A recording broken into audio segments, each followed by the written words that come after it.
Olá, gente! Vamos falar um pouquinho sobre aquele assunto que às vezes é um bicho de sete cabeças para os pais, que é a anatomia nasal. Vocês já pensaram nisso?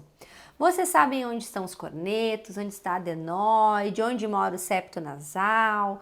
Vocês entendem realmente o que os médicos vão explicar para vocês nas consultas? Então vamos lá. O nariz, ele é o centro do nosso rosto. O nariz, ele se comunica com muitas estruturas. O nariz, ele tem seios muito importantes. Por exemplo, o seio maxilar, o seio etimoidal, o seio esfenoidal lá quase no meio da cabeça e o seio frontal aqui na frente.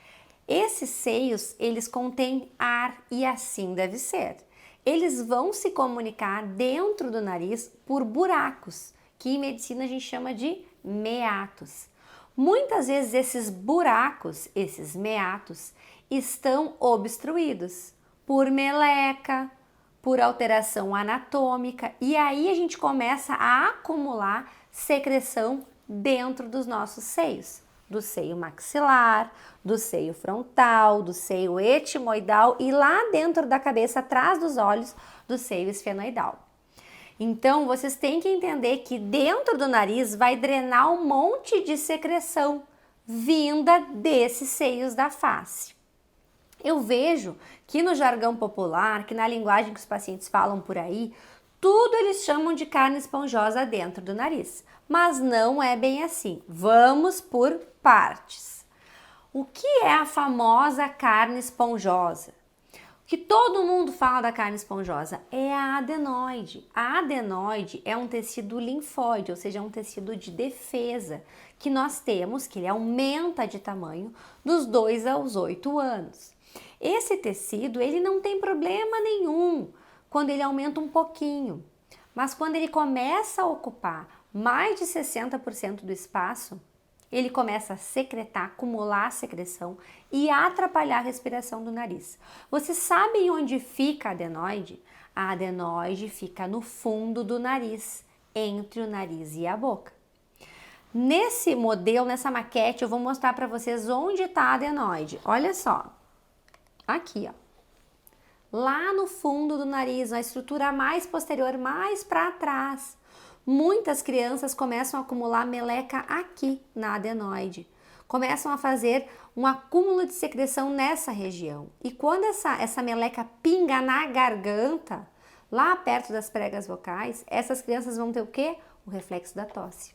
Vão limpar a gargantinha, ou vão tossir, ou vão engolir a meleca.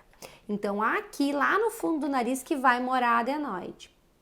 Além disso, muitas pessoas ainda falam que carne esponjosa são os cornetos. E tu sabe que eles não estão errados porque parece realmente uma esponja grande. O corneto inferior é aquela bola, é essa estrutura aqui, ó. É aquela bola que quando a gente levanta o nariz a gente enxerga. Uma estrutura grande, parece um salsichão em algumas pessoas. Mas ela deveria ter o tamanho do quê? De uma canetinha Bic, ser bem fininha. Então, esse corneto inferior aumentado, que muitos chamam de carne esponjosa, outra carne esponjosa do nariz, ele é o corneto inferior. Ele é uma estrutura, ele é um osso, então, ele é um osso e por fora vai ter uma mucosa. E essa mucosa pode aumentar tanto de tamanho que pode obstruir a passagem do ar. Pensa bem, o ar quer entrar aqui no nariz e ele bate em um corneto inferior e atrapalha a entrada do ar. E essa criança vai ter obstrução nasal, vai sentir que o ar não entra bem dentro do nariz. Outro detalhe que pode acontecer são os sangramentos nasais. Pensa comigo, tem esse corneto que é osso e por fora uma mucosa. Na mucosa tem o quê? Vasos. A mucosa tem muita vascularização. A criança foi lá, colocou o dedo no nariz, foi lá e cutucou o corneto inferior. O que vai acontecer?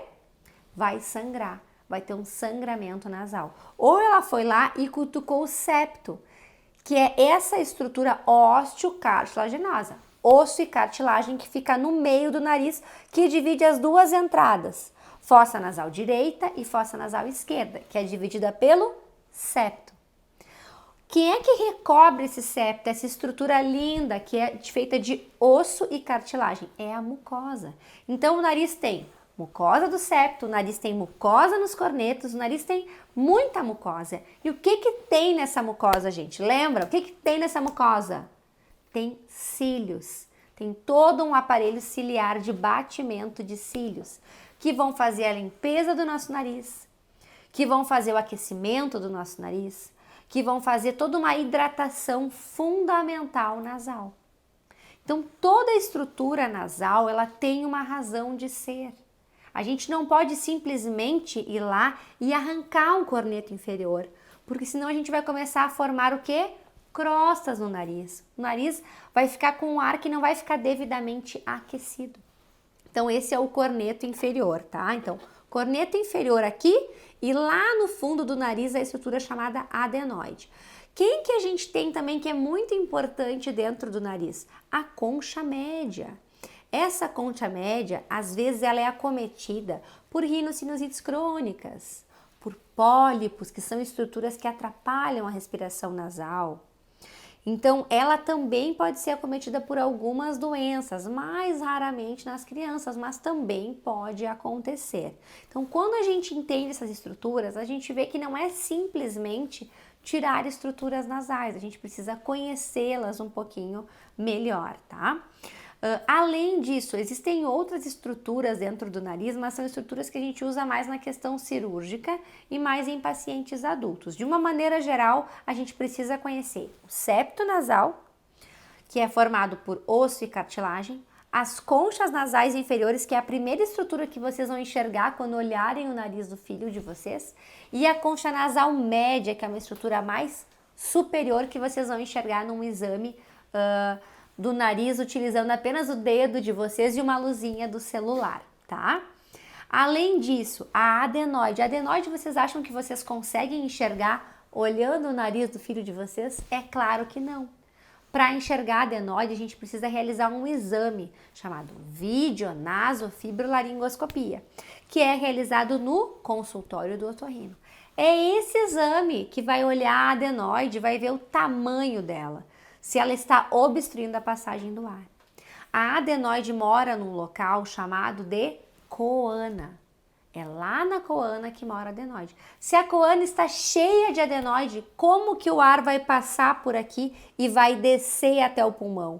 Ele não consegue fazer isso efetivamente. Tá bom, pessoal? Até a próxima!